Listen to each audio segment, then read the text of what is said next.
RCB ತಂಡಕ್ಕೆ ಬೇಡವಾಯ್ತಾ ಚಿನ್ನಸ್ವಾಮಿ ಕ್ರೀಡಾಂಗಣ. ಚಿನ್ನಸ್ವಾಮಿಯಲ್ಲಿ ಆಡುವುದಕ್ಕೆ RCB ಹಿಂದೇಟ್ ಹಾಕ್ತಾ ಇರೋದು ಯಾಕೆ?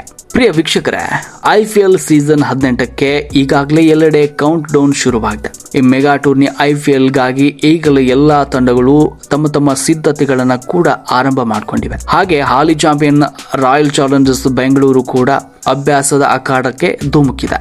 ಆರ್ಸಿಬಿಯ ಹೋಮ್ ಗ್ರೌಂಡ್ ಯಾವುದು ಅನ್ನೋದು ಮಾತ್ರ ಇನ್ನೂ ಕೂಡ ಸ್ಪಷ್ಟವಾಗಿಲ್ಲ. ಚಿನ್ನಸ್ವಾಮಿಯಲ್ಲಿ ಆರ್ಸಿಬಿ ಆಡುತ್ತಾ ಇಲ್ವಾ ಅನ್ನೋ ಪ್ರಶ್ನೆಗೆ ಈ ವಿಡಿಯೋದಲ್ಲಿ ಉತ್ತರ ಕೊಡ್ತಾ ಹೋಗ್ತೀನಿ. ಈ ವಿಡಿಯೋನ ಕೊನೆ ತನಕ ನೋಡಿ, ಹಾಗೂ ನೀವು ನಮ್ಮ ಚಾನಲ್ನ ಸಬ್ಸ್ಕ್ರೈಬ್ ಮಾಡ್ಕೊಳ್ಳೋದಿದ್ರೆ ಈಗಲೇ ಸಬ್ಸ್ಕ್ರೈಬ್ ಮಾಡಿಕೊಂಡು ಪ್ರತಿಯೊಂದು ಸ್ಪೋರ್ಟ್ಸ್ ಅಪ್ಡೇಟ್ಗಳನ್ನ ಪಡೆದುಕೊಳ್ಳಿ. ಮುಗಿಯದ ಆರ್ಸಿಬಿ ಹೋಮ್ ಗ್ರೌಂಡ್ ಹಗ್ಗಜಗ್ಗಾಟ. ಅಸಂಖ್ಯಾತ ಅಭಿಮಾನಿಗಳ ಸುದೀರ್ಘ 18 ವರ್ಷಗಳ ಕಾಯುವಿಕೆಗೆ ಹೋದ ವರ್ಷ IPL ಸೀಸನ್ ನಲ್ಲಿ ಬ್ರೇಕ್ ಬಿದ್ದು 18 ವರ್ಷಗಳ ನಂತರ ಆರ್ಸಿಬಿ ತಂಡ ಕಪ್ ಗೆದ್ದು ಅಭಿಮಾನಿಗಳ ಖುಷಿಯನ್ನ ಇಮ್ಮಡಿಗೊಳಿಸಿತ್ತು. ಚಿನ್ನಸ್ವಾಮಿ ಮೈದಾನದ ಬಳಿ ನಡೆದ ಕಾಲ್ ತುಳಿತ ಕೂಡ ದುರಂತದ ಘಟನೆಯಾಗಿತ್ತು.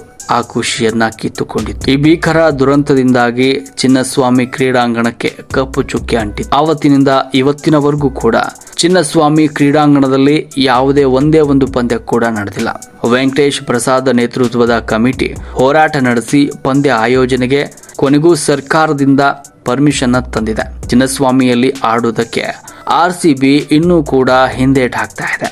ಪಂದ್ಯ ನಡೆಸೋದಕ್ಕೆ ಸರ್ಕಾರದ ಷರತ್ತುಬದ್ಧ ಅನುಮತಿ. ಇನ್ನು ಚಿನ್ನಸ್ವಾಮಿ ಕ್ರೀಡಾಂಗಣದ ಗತ ವೈಭವವನ್ನ ಮತ್ತೆ ತರ್ತೀವಿ ಅಂತ KSCA ಚುನಾವಣೆ ಗೆದ್ದ ನಂತರ ವೆಂಕಟೇಶ್ ಪ್ರಸಾದ್ ಹಾಗೂ ಅವರ ತಂಡ ಹಗಲಿರುಳು ಶ್ರಮಿಸಿ ಕೊನೆಗೂ ಸರ್ಕಾರದಿಂದ ಪರ್ಮಿಷನ್ ಅನ್ನ ತಂದಿದೆ. ಚಿನ್ನಸ್ವಾಮಿಯಲ್ಲಿ ಪಂದ್ಯ ಆಯೋಜನೆಗೆ ಸರ್ಕಾರ ಷರತ್ತುಬದ್ಧ ಅನುಮತಿಯನ್ನ ನೀಡಿದೆ. ಈ ಕುರಿತಂತೆ ಫೆಬ್ರವರಿ 12ರಂದು KSCA ಹಾಗೂ ಆರ್ಸಿಬಿ ಜೊತೆಗೆ ಹೋಮ್ ಮಿನಿಸ್ಟರ್ ಪರಮೇಶ್ವರ್ ಅವರು ಮಹತ್ವದ ಸಭೆ ನಡೆಸಿದ್ದಾರೆ ಎನ್ನಲಾಗಿದೆ. ಎಲ್ಲಾ ವಿಚಾರಗಳ ಬಗ್ಗೆ ಕ್ಲಾರಿಟಿಯನ್ನು ಕೂಡ ನೀಡಿದ್ದಾರೆ. ಆರ್ಸಿಬಿ ಮ್ಯಾನೇಜ್ಮೆಂಟ್ ಷರತ್ತುಬದ್ಧ ಒಪ್ಪಿಗೆ ನೀಡಿರುವುದಕ್ಕೆ ಅಸಮಾಧಾನ ವ್ಯಕ್ತಪಡಿಸಿದೆ.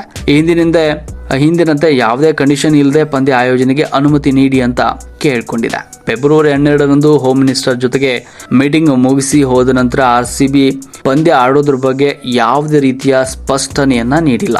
KSCA ಮ್ಯಾನೇಜಿಂಗ್ ಕಮಿಟಿ ಮಾತ್ರ ಪಂದ್ಯದ ಆಯೋಜನೆಗೆ ಎಲ್ಲ ಸಿದ್ಧತೆಗಳನ್ನ ನಡೆಸಿಕೊಂಡಿದೆ. ಕುನ್ಹಾ ವರದಿಯ ಶಿಫಾರಸುಗಳನ್ನ ಜಾರಿಗೆ ತರೋದಕ್ಕೆ ಶ್ರಮಿಸ್ತಾ ಇದೆ. ಜೊತೆಗೆ ತಜ್ಞರ ಸಮಿತಿ ನೀಡಿರೋ ಸಲಹೆಯಂತೆ ಕ್ರೀಡಾಂಗಣದ ಕಾಮಗಾರಿಗಳನ್ನ ಈ ತಿಂಗಳ ಅಂತ್ಯದೊಳಗೆ ಎಲ್ಲ ಕಾಮಗಾರಿಗಳನ್ನ ಮುಗಿಸೋದಕ್ಕೆ ಪ್ರಯತ್ನವನ್ನ ಮಾಡ್ತಾ ಇದೆ. ಇನ್ನು ಚಿನ್ನಸ್ವಾಮಿಯಲ್ಲಿ ಆಡೋದಕ್ಕೆ ಹಿಂದೇಟು ಹಾಕ್ತಾ ಇರೋ ಆರ್ಸಿಬಿ ಛತ್ತೀಸ್ಗಢದ ರಾಯ್ಪುರ ಸ್ಟೇಡಿಯಂನಲ್ಲಿ ಪಂದ್ಯಗಳನ್ನ ಆಡುವುದಕ್ಕೆ ಇಂಟ್ರೆಸ್ಟ್ ಅನ್ನ ತೋರಿಸಿದೆ. ಕಳೆದ ತಿಂಗಳು ಈ ವಿಚಾರವಾಗಿ ಛತ್ತೀಸ್ಗಢ ಮುಖ್ಯಮಂತ್ರಿಗಳನ್ನ ಭೇಟಿಯಾಗಿ ಆರ್ಸಿಬಿ CEO ರಾಜೇಶ್ ಮೆನನ್ ಚರ್ಚೆ ಮಾಡಿದ್ರು ಎನ್ನಲಾಗಿದೆ.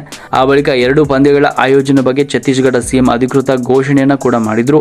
ಇದೀಗ ಸೀಸನ್ನ ಎಲ್ಲಾ ಪಂದ್ಯಗಳನ್ನ ರಾಯ್ಪುರದಲ್ಲಿ ಆಡುವ ಬಗ್ಗೆ ಆರ್ಸಿಬಿ ವಲಯದಲ್ಲಿ ಚರ್ಚೆ ನಡೆದಿದೆ ಎನ್ನುವ ಮಾಹಿತಿ ಲಭ್ಯವಾಗಿದೆ. ಫೆಬ್ರವರಿ ಆರಂಭದಲ್ಲಿ IPL ವೇಳಾಪಟ್ಟಿಯನ್ನ BCCI ಪ್ರಕಟಿಸಬೇಕಾಗಿತ್ತು. ಆದರೆ 4 ರಾಜ್ಯಗಳ ಚುನಾವಣೆ PCCIಗೆ ಈಗ ಅಡ್ಡಿಯಾಗಿದೆ. ಅಸ್ಸಾಂ, ಪಶ್ಚಿಮ ಬಂಗಾಳ, ತಮಿಳುನಾಡು, ಕೇರಳದ ಚುನಾವಣೆಯ ದಿನಾಂಕ ಘೋಷಣೆಯಾದ ಬಳಿಕ IPL ಶೆಡ್ಯೂಲ್ ರಿಲೀಸ್ ಮಾಡುವುದಕ್ಕೆ BCCI ನಿರ್ಧಾರ ಮಾಡಿದೆ.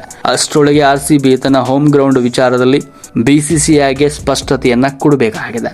ಒಟ್ಟಿನಲ್ಲಿ ಸರ್ಕಾರದಿಂದ ಪರ್ಮಿಷನ್ ತೆಗೆದುಕೊಂಡಿರೋ KSCA ಆಡಳಿತ ಕಮಿಟಿ ಪಂದ್ಯ ಆಯೋಜನೆ ಸಿದ್ಧತೆಯನ್ನ ಆರಂಭ ಮಾಡಿದೆ. ಆರ್ಸಿಬಿ ಕಡೆಯಿಂದ ಅಂತಿಮ ನಿರ್ಧಾರಕ್ಕಾಗಿ ಕಾದು ಕುಳಿತಾ ಇದೆ.